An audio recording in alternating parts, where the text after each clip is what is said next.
Le Seigneur soit avec vous. Évangile de Jésus-Christ selon saint Jean.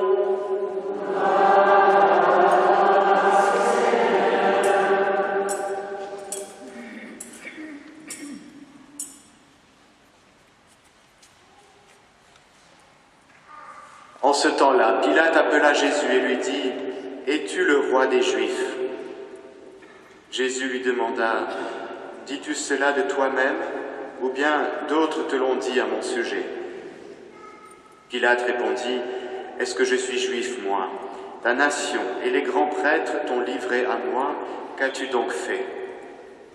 Jésus déclara : « Ma royauté n'est pas de ce monde.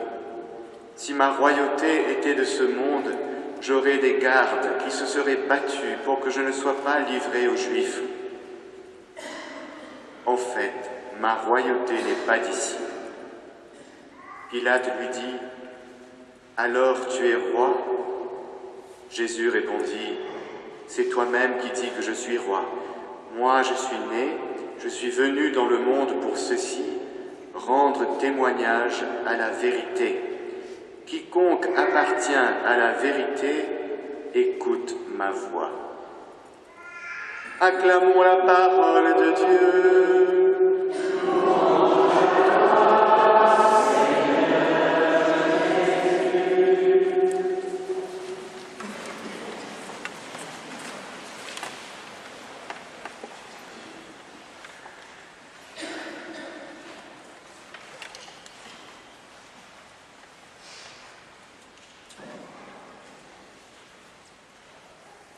La parole de Dieu, elle nous met dans la réalité.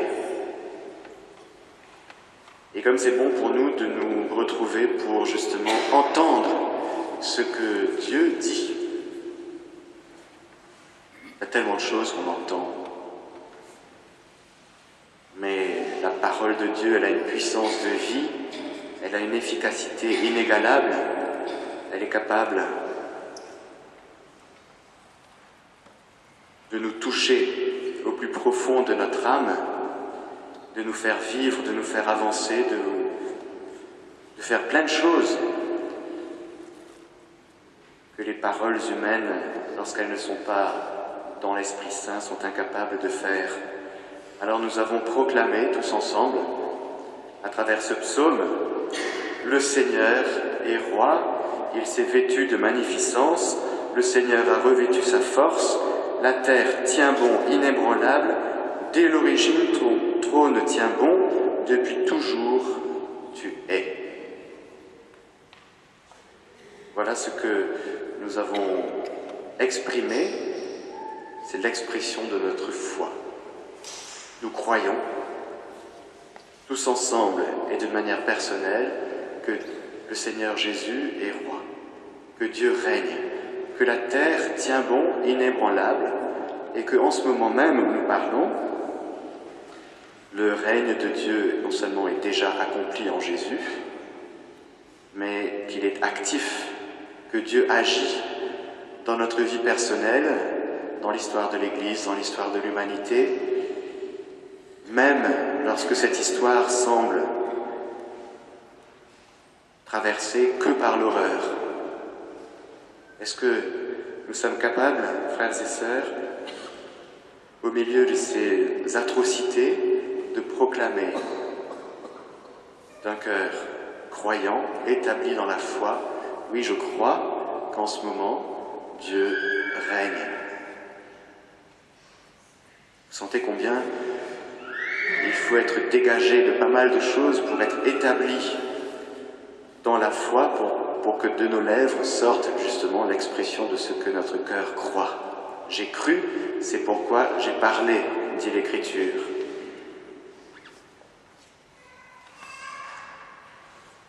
Alors il nous faut demeurer dans cette foi inébranlable, dans le règne de Dieu actuel. Daniel, qui regardait au cours des visions de la nuit, il voyait venir avec les nuées du ciel comme un fils d'homme, à qui il est donné pouvoir, non, domination, gloire et royauté, cette domination éternelle qui ne passera pas, cette royauté qui ne sera pas détruite. Et Daniel proclame cette chose étonnante alors que le peuple d'Israël est sous l'empire grec. Antiochus Épiphane IV, 165 ans avant Jésus-Christ, c'est l'horreur. Ce sont des massacres, des abominations de la désolation dans le temple. Nous entendions la semaine dernière les livres des martyrs d'Israël, c'est la même période. Et Dieu ose proclamer au milieu de l'horreur: voici que je viens sur les nuées du ciel et que je règne et que ma royauté ne passera pas. Eh bien, il nous faut entendre en ces temps particuliers que nous traversons, réentendre les paroles des prophètes. Parce que eux, ils parlent à partir de Dieu. Leur flash info à eux, elle vient de Dieu. Et lorsque nous entendons ces paroles du prophète Daniel, elles peuvent nous rejoindre aujourd'hui parce qu'elles viennent directement du ciel. Vu du ciel, Dieu est en train de régner. Vu du ciel, le Christ a domination, gloire, royauté, une domination et une royauté éternelle. Et nous, croyants, nous recevons cette parole et nous sommes priés d'en vivre, c'est-à-dire d'y croire et de la faire nôtre, pour que ce que Dieu proclame, eh bien nous y adhérions et que nous aussi nous proclamions la manifestation de la gloire de Dieu dans notre vie. Est-ce que nous voyons, frères et sœurs, Dieu à l'œuvre dans notre vie? Ou est-ce que nous sommes tellement focalisés par les horreurs que, du coup, nous avons des écailles devant les yeux pour ne plus voir Dieu à l'œuvre? C'est extrêmement important pour nous, chrétiens, de ne pas perdre ni la foi ni l'espérance. Parce que si nous ne l'avons pas, qui l'aura? Personne. Ce n'est que nous, chrétiens, dépositaires, héritiers de la victoire de Dieu, de la victoire du Christ sur le mal et le péché, ce n'est que nous qui pouvons en témoigner. Et ce témoignage passe par nos lèvres, notre bouche, notre sourire, notre espérance inébranlable. Est-ce que lorsque nous nous réunissons, nous osons partager aux autres notre espérance? Ou est-ce que nous nous faisons le relais de la dépression, de la déprime généralisée, de la peur, de l'inquiétude, et de l'angoisse et de l'oppression généralisée dont nos frères et sœurs souffrent? Est-ce que nous nous laissons engloutir avec eux par ces choses qui nous font perdre l'espérance? Nous n'avons pas le droit de nous faire voler l'espérance. C'est un choix personnel. Avec vous, aujourd'hui, je choisis de ne pas me faire voler l'espérance et de proclamer avec vous qu'en ce moment, le 23 novembre 2015, le ciel et la terre sont remplis de ta gloire. Nous le disons au moment du Sanctus. On ne dit pas le ciel est rempli de ta gloire, et puis nous sur la terre, on ne voit que les petites miettes et les petites choses tellement parcellaires. Non, le ciel et la terre sont remplis de ta gloire, c'est-à-dire de la manifestation de ton amour et de ta présence.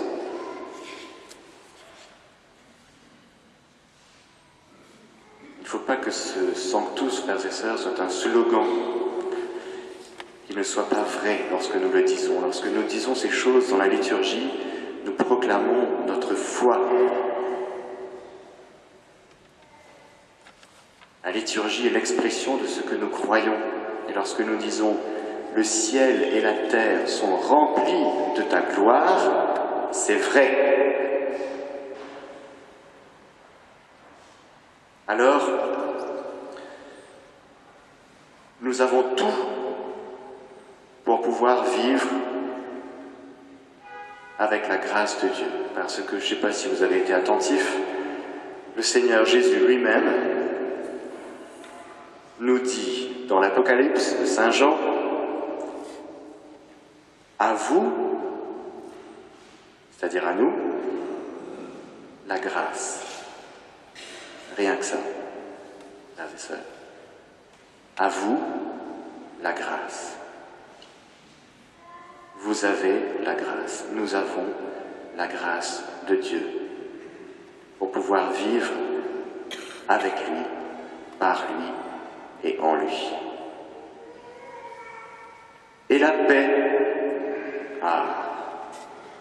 À vous, la paix. Je vous laisse la paix, je vous donne ma paix.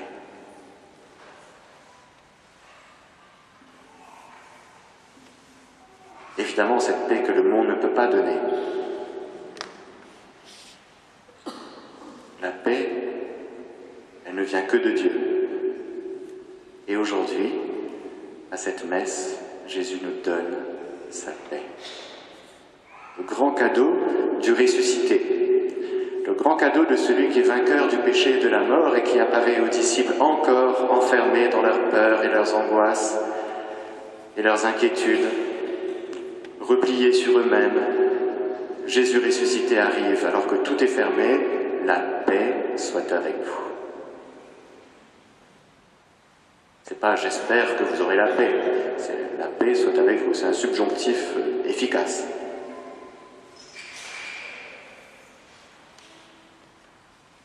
Ne nous laissons pas voler la paix, frères et sœurs.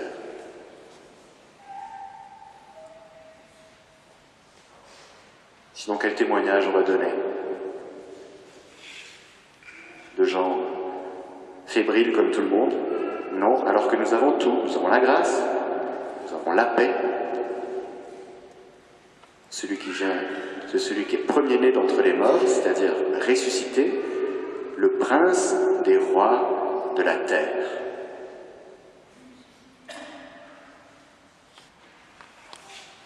Celui qui nous aime, qui nous a délivrés de nos péchés par son sang, et qui a fait de nous un royaume et des prêtres pour son Dieu et Père.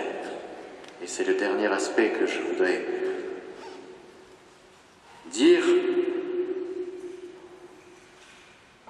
La royauté de Jésus, elle veut s'exercer à travers nous. C'est quoi cette royauté? Eh bien, Jésus nous a dit, à travers ce qu'il dit à Pilate, « Je suis né, je suis venu dans le monde pour ceci, rendre témoignage à la vérité. » Jésus n'a pas fait des petits colloques entre philosophes pour discuter ce que c'était de la vérité. Il a livré sa vie pour que le monde croit en celui qu'il a envoyé, pour que devant Jésus crucifié, ressuscité, devant le jusqu'au bout de son amour, de sa vie livrée par amour pour nous, les hommes regardent celui qu'ils ont transpercé et se convertissent, bouleversés par l'amour dont ils sont aimés. Il faut que le monde sache que j'aime le Père, dit Jésus. Et comment est-ce que Jésus nous montre à quel point nous sommes aimés par le Père? C'est en livrant sa vie jusqu'au bout par amour. Voilà sa royauté. La royauté, c'est la toute-puissance au service de l'amour. Jésus est tout-puissant. Et cette toute-puissance est au service de l'amour qui va jusqu'au bout. Et voilà le témoignage que nous avons à rendre en Jésus, nous aussi, rendre témoignage à la vérité, c'est-à-dire que en rencontrant les gens, eh bien il faut qu'en nous rencontrant, non seulement ils soient choqués, frappés par notre foi inébranlable, par notre espérance inébranlable, mais par notre amour qui va jusqu'au bout. Et qu'en nous voyant, ils se disent, celui-là, celle-là, elle témoigne de la vérité du vrai visage de Dieu. Le vrai visage de Dieu, c'est celui qui est miséricordieux, celui qui est humble, celui qui livre sa vie par amour. Et comment est-ce que les gens vont découvrir Dieu, le vrai visage de Dieu, si ce n'est à travers notre témoignage, de notre vie livrée par amour pour nos frères et sœurs. Voilà, rendre témoignage à la vérité, c'est livrer sa vie, c'est mettre toutes nos puissances, toutes nos capacités au service de l'amour. Alors c'est une belle fête de la royauté du Christ aujourd'hui. Si le ciel et la terre sont remplis de sa gloire, c'est parce que nous aussi, nous choisissons de livrer notre vie au service de l'amour, pour que l'amour de Dieu soit manifesté à travers nous, à travers nos visages, à travers nos mains, nos bouches, à travers nos pieds, à travers tout ce que nous sommes, que ce soit Dieu qui manifeste sa gloire aujourd'hui dans notre vie. Amen. Alléluia.